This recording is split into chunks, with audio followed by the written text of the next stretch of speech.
शादीशुदा आदमी की पहचान काम पे जाते हुए उसके हाथ में टिफिन डब्बा और घर लौटते हुए हाथ में सब्जी का थैला, यही उसका सिंदूर और मंगलसूत्र है।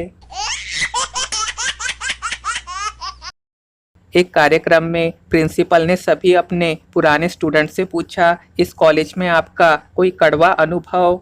एक आदमी बोला, मैं और मेरी पत्नी इसी कॉलेज में मिले थे। अब लड़कों की भी डिमांड आना शुरू हो गई है। शादी के लिए सरकारी नौकरी वाली लड़की चाहिए, हम लड़के वाले दहेज देने के लिए तैयार है। सुरेश, कल तेरी पत्नी की झगड़ने की जोर जोर से चिल्लाने की आवाज। मेरे मंगेश, अरे कुछ नहीं यार, उसका फोटो इंस्टाग्राम पे अपलोड करने की जगह OLX पे अपलोड हो गया इसलिए। इतिहास गवाह है, जब जब तुम्हारे परीक्षा के पेपर होंगे तभी तुम्हारे किसी न किसी रिश्तेदार की शादी होंगी।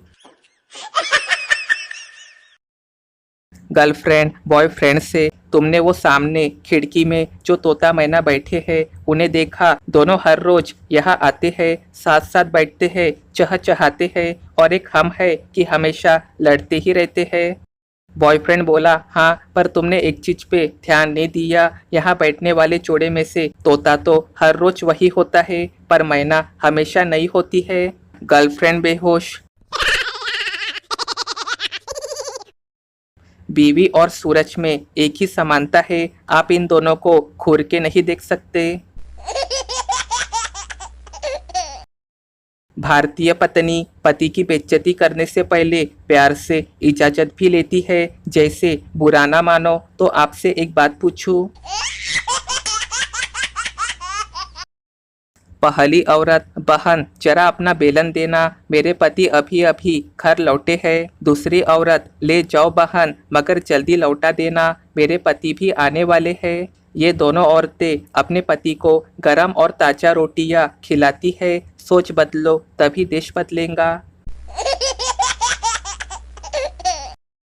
ये उन दिनों की बात है जब हमारी नई नई शादी हुई थी। पत्नी पहली बार किचन में घुसी और खाना बनाने लगी। अचानक मुझे ख्याल आया कि रोटी बनाने वाला चकला बिल्कुल भी आवाज नहीं कर रहा है, मगर ये कैसे संभव था?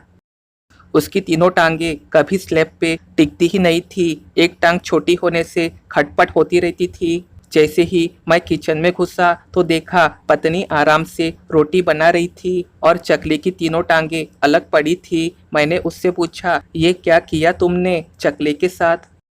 पत्नी बोली, कुछ ज़्यादा ही खटपट कर रहा था तो मैंने इसकी तीनों टांगे तोड़ दी, मेरा यही स्टाइल है। उसका ये स्टाइल देख के फिर मेरी भी कभी खटपट करने की हिम्मत नहीं हुई।